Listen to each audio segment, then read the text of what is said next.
Buenos días, Tania. Nos gustaría que nos comente un poco sobre el recurso de nulidad que presentaron los partidos de oposición y que ya resolvió el Tribunal Supremo Electoral, declarándolo no a favor.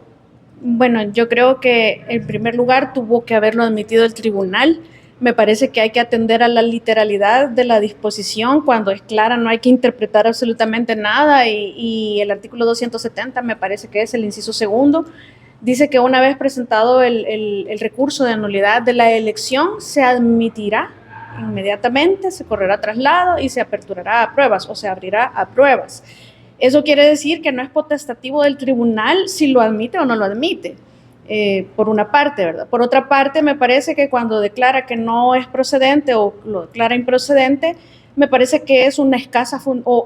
o nula fundamentación. No hay una fundamentación de la decisión del colegiado. Cuando dice no es procedente o cuando declara improcedente, tiene que decir por qué no se reúnen los requisitos de forma, por qué no están cumpliendo ese requisito. Es decir, no solamente es decir, miren, no reúnen los requisitos de forma, pero ni siquiera se le dice cuál de todas las formas, en qué están fallando, o por qué realmente, yo creo que en este momento no se sabe por qué realmente es la forma por la que declara improcedente el tribunal, es decir, es realmente una ausencia de fundamentación de su decisión, y eso sí es algo peligroso. Yo creo que hasta procede un amparo ahí, pero realmente el recurso no fue interpuesto tampoco muy técnico como para que procediera, es decir, no, es increíble que no supieran plantear bien, si tenían elementos de dónde la oposición, para establecer quizás una nulidad de escrutinio, solicitarla al menos, no que proceda,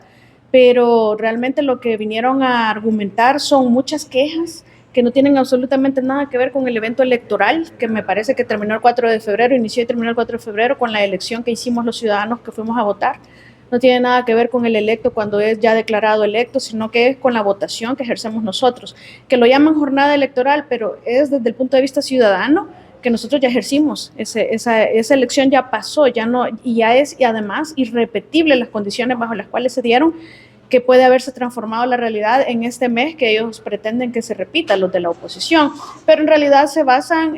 cuando dicen 70, es un número inflado de irregularidades, realmente son quejas y recopilación de notas periodísticas en donde todavía vienen a alegar situaciones como el cambio en número de escaños por las diputaciones de 84 a 60, que si no tiene nada que ver, es completamente legal y legítimo. La Asamblea Legislativa es la que hace leyes, ellos son los que lo modificaron, es completamente legal. Entonces, estar alegando una queja sobre ese punto, sobre el punto de la reelección, hay periodistas de investigación que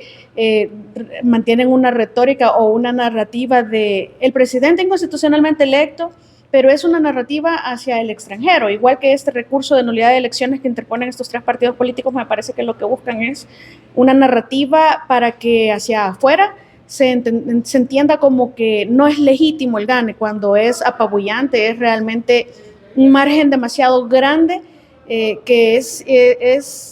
irrelevante cualquier consideración que puedan hacer porque el resultado iba a ser siempre el mismo. Es decir, al final a los de oposición los han votado porque no había nadie más, y a los que votaron del oficialismo lo votaron porque votaron la N, no los votaron a ellos tampoco. Entonces son bastantes aspectos que considerar. La OEA ha hecho sus señalamientos, las falencias del Tribunal Supremo Electoral que todos vivimos, todos validamos, todos contrastamos, vimos esa situación tan fea en donde había personeros de un partido político que hasta arrebataba celulares. A mí me arrebatan un celular y arrebatar es violencia en la persona, eso se llama robo. Y de verdad que se permitiera ese tipo de matonerías allí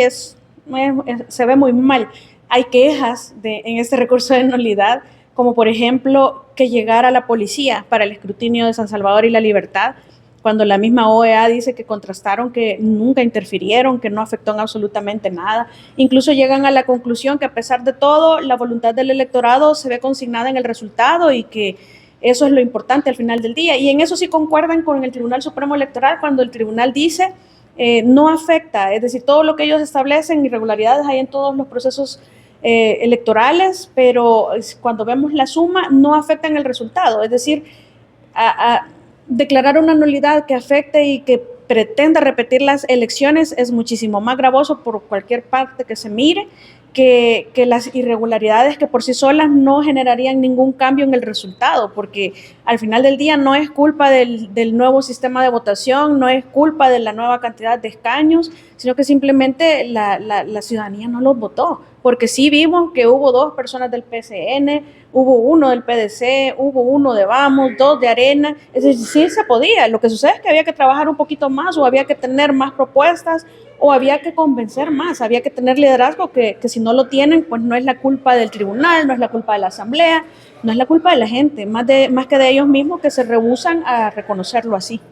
Tania, frente a eso, y ya pasadas las elecciones del 4 de febrero, a menos de 10 días, ya una semana de las elecciones del 3 de marzo, ¿usted aprueba o desaprueba el trabajo del Tribunal Supremo Electoral hasta este momento? Yo creo que quedan en este momento, no aprobaron demasiado. Me parece que lo más gravoso de ellos son 2 aspectos importantes. El primero, que no salieron a dar la cara el mismo día de las votaciones, sino que se esperaron hasta el día siguiente, ya habían avanzado el día. Eso por una parte, no ha habido una comunicación directa, constante y permanente hacia la ciudadanía, que eso me parece que es fundamental y fallaron. Y en lo otro, en lo que fallaron tremendamente, es en mantener el control del escrutinio dentro del Gimnasio Nacional, que parecía que lo tenía el Partido Nuevas Ideas y no ellos,